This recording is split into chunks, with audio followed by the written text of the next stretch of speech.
നേരത്തെ നമ്മൾ കണ്ട അഭിനേത്രിമാരോടൊപ്പം തന്നെ മറ്റ് പ്രധാനപ്പെട്ട കഥാപാത്രങ്ങളെ അവതരിപ്പിച്ച ചില അഭിനേത്രികൾ കൂടി നമ്മളുടെ ഇന്നത്തെ ഈ സായനത്തിൽ നമ്മളോടൊപ്പമുണ്ട്. അവരെയും വേദിയിലേക്ക് ക്ഷണിക്കുന്നു.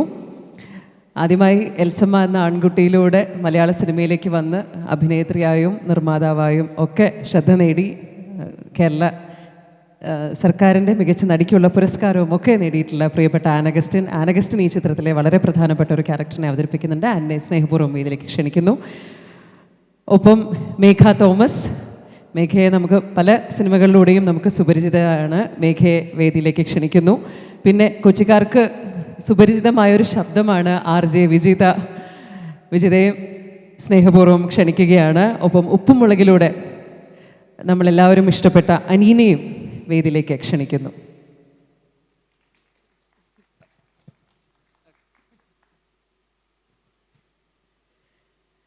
എനിക്കൊന്ന് ഈ കൂട്ടത്തിൽ ഏറ്റവും കൂടുതൽ സംസാരിച്ച് ശീലമുള്ള ആൾക്ക് തന്നെ ആദ്യം മൈക്ക് കൊടുക്കാൻ തോന്നുന്നു. Thank you. ഗുഡ് ഈവനിങ്, എല്ലാവർക്കും നമസ്കാരം.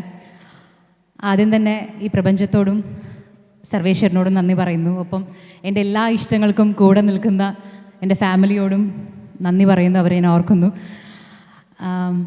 സിനിമയിൽ കാല് വെച്ച് തുടങ്ങിയ ആളുകൾക്ക് വളരെ പ്രധാനപ്പെട്ട ഓരോ നിമിഷത്തിലൂടെയാണ് ഇപ്പം ഞാൻ കടന്നു പോകുന്നത്. കാരണം ഇത്രയും വലിയൊരു സിനിമയുടെ ഭാഗമാവാൻ പറ്റി എന്നുള്ളത് ഏറ്റവും വലിയ സന്തോഷമാണ്.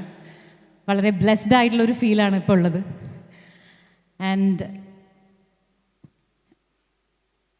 സിനിമയിലേക്ക് കടന്നു വരുന്ന എല്ലാവരും ഒരു പക്ഷേ ഏറ്റവും കൂടുതൽ ഇങ്ങനെ കാതോർത്തിരിക്കുന്ന, അല്ലെങ്കിൽ ഒരു കോള് വരുമ്പോൾ വിചാരിക്കുന്നത്, ദൈവമേ എനിക്കുള്ളൊരു ഓപ്പർച്യൂണിറ്റി ആവണേ, എനിക്കുള്ളൊരു സിനിമയിലെ നല്ല വേഷമാവണേ എന്നുള്ളത് തന്നെയാണ്. അപ്പം ഞാൻ അങ്ങനെ നോക്കുമ്പോൾ എനിക്ക് ഈ സിനിമയിലേക്കുള്ള കോൾ വരുന്നത് വിവേകിൽ നിന്നാണ്, വിവേക് അനിരുദ്ധ്. അപ്പം എനിക്ക് ഏറ്റവും ആദ്യം താങ്ക്സ് പറയാനുള്ളത് വിവേകിനോടാണ്. ദാറ്റ് ഇങ്ങനൊരു ക്യാരക്ടർ ഉണ്ട്, അതിൽ വിജിത ട്രൈ ചെയ്ത് നോക്കിയാൽ നല്ലതായിരിക്കും എന്ന് വിവേകിന് ചിന്ത വന്നതുകൊണ്ടായിരിക്കാം എനിക്കൊരു ഓപ്പർച്യൂണിറ്റി കിട്ടിയത്. സോ കാസ്റ്റിംഗ് ഡയറക്ടർ എത്രമാത്രം ഇമ്പോർട്ടൻ്റ് ആണെന്ന് ചോദിച്ചാൽ എനിക്ക് വളരെ ഇമ്പോർട്ടൻ്റ് ആണ്. വിവേകിനോട് വളരെയധികം നന്ദി പറയുന്നു. ആൻഡ് സിനിമ ഈ ഒരു സെറ്റിലേക്ക് വരുമ്പോൾ, ഞാൻ ഏത് സെറ്റിലേക്ക് പോകുമ്പോഴും എനിക്ക് പ്രത്യേകിച്ച് സിനിമയിൽ വലിയ പരിചയങ്ങളോ കാര്യങ്ങളോ ഒന്നും ഇല്ലാത്ത ഒരാളാണ്. അപ്പോൾ ടെൻഷനോട് കൂടി തന്നെ എപ്പോഴും പോകുന്നത്. പക്ഷേ ഇതുവരെയ്ക്കും വളരെ രസകരമായ സെറ്റുകളിലൂടെ തന്നെയാണ് കടന്നു പോയിട്ടുള്ളത്. ഉണ്ണീഷ്ണ സാർ എന്ന് പറയുന്ന സമയത്ത് ടി വിയിലൊക്കെ കണ്ട് കുറേ ഇമ്പോർട്ടൻ്റ് ആയിട്ടുള്ള കുറേ കട്ടിയുള്ള കാര്യങ്ങൾ പറയുന്ന ഒരാൾ, ആളടുത്ത് എങ്ങനെയാണ് ആളുടെ ഡിറക്ഷനിൽ വർക്ക് ചെയ്യുക എന്നുള്ളതായിരുന്നു എൻ്റെ ഏറ്റവും വലിയ ടെൻഷൻ. ഫസ്റ്റ് ദിവസം ചെന്നപ്പോൾ തന്നെ ഞാനിങ്ങനെ പേടിച്ചിട്ടൊക്കെയാണ് നിന്നത്. പക്ഷേ എന്തൊരു നല്ല ഡയറക്ടറാണ്, എന്തൊരു നല്ല ഹ്യൂമൻ ബീയിങ് ആണെന്നുള്ളത് കുറച്ച് സമയം കൊണ്ട് തന്നെ നമുക്ക് മനസ്സിലാവും. തമാശയും കളിയും ചിരിയും, പിന്നെ നമ്മളെ എന്താ പറയുക, നമ്മൾ ചെയ്തത് എന്തെങ്കിലും ഇഷ്ടപ്പെട്ടാൽ അത് വളരെ ഓപ്പണായിട്ട് നമ്മളടുത്ത് പറയുന്ന ഒരു ഡയറക്ടറാണ്. അതൊരു പുതുമുഖത്തിന് വളരെയധികം ഇമ്പോർട്ടൻ്റ് ആയിട്ടുള്ളൊരു കാര്യം. നമ്മൾ ചെയ്യുന്നത് ശരിയാണോ തെറ്റാണോ എന്നൊന്നും അറിയില്ലല്ലോ. അപ്പോൾ അങ്ങനെ പറയുമ്പോൾ അത് ഭയങ്കര മോട്ടിവേഷൻ ആയിരുന്നു. Thank you sir, thanks a lot. And ഈ സിനിമയിൽ ഒരുപാട് നല്ല ഹ്യൂമൻ ബീയിങ്സിനെ കാണാൻ പറ്റി എന്നുള്ളതാണ് ഒരു കാര്യം. സബിത ചേച്ചി കുറേ കഥകൾ പറഞ്ഞു തന്നു. കോമ്പിനേഷൻ സീനുള്ളവരുമായിട്ടാണ് ഏറ്റവും കൂടുതൽ സംസാരിക്കാൻ സാധിച്ചത്. ഒരുപാട് പഴയ സിനിമകളിലെ കഥകൾ പറഞ്ഞു തന്നു. ബാലേന്ദ്രമേനോൻ സർ ഒരുപാട് കഥകൾ പറഞ്ഞു തന്നു. പിന്നെ അത്ഭുതപ്പെടുത്തിയ ഒരു ആക്ടറാണ് നിവിൻ പോളി. കാരണം നമ്മൾ പറയില്ലേ, നമ്മളെ നേരിട്ട് നോക്കി അഭിനയിക്കേണ്ട സമയത്ത് ആൾ വളരെ ലൈറ്റായിട്ടായിരിക്കും അഭിനയിച്ചിട്ടുണ്ടായിരിക്കുക. പക്ഷേ സ്ക്രീനിൽ കാണുമ്പോൾ അതിൻ്റെ 10 ഇരട്ടി എഫക്റ്റാണ് എന്നുള്ളത് നേരിട്ട് അഭിനയിച്ചപ്പോഴാണ് നിവിൻ മനസ്സിലായത്.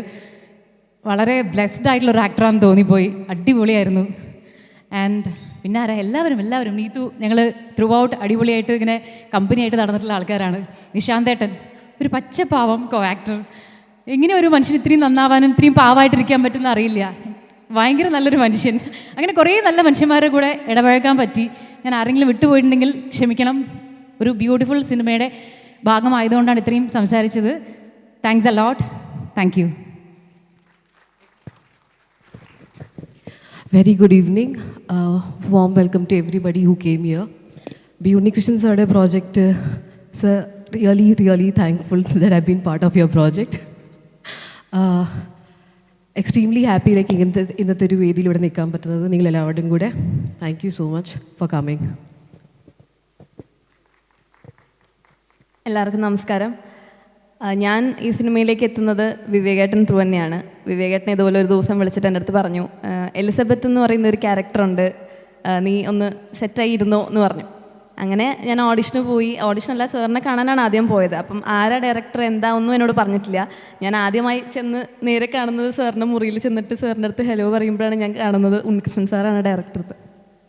അങ്ങനെ ഉണ്ണികൃഷ്ണൻ സാർ പറഞ്ഞു, എലിസബത്ത് എന്നാണ് ക്യാരക്ടർ, ഇങ്ങനെയാണ് സംഭവം എന്ന് പറഞ്ഞു. വേറെ ഒരു ഡീറ്റെയിലും എൻ്റെ അടുത്ത് പറഞ്ഞിട്ടില്ല. അങ്ങനെ ഒരു ചെറിയൊരു ട്രയൽ റൗണ്ടും കഴിഞ്ഞ് ഞാൻ നേരെ ചെല്ലുന്നത് സെറ്റിലേക്കാണ്. അപ്പോഴാണ് ഞാൻ അറിയുന്നത് എന്താണ് എൻ്റെ ക്യാരക്ടർ, എങ്ങനെയാണ് എന്നൊക്കെ. അപ്പം ഫസ്റ്റ് എനിക്ക് താങ്ക് യു പറയാനുള്ളത് വിവേകേട്ടനോടും, പിന്നെ ഈ ഒരു ക്യാരക്ടറിനെ വിശ്വസിച്ച് ചെയ്യിപ്പിച്ച ബി ഉണ്ണികൃഷ്ണൻ സാറിൻ്റെ അടുത്താണ്.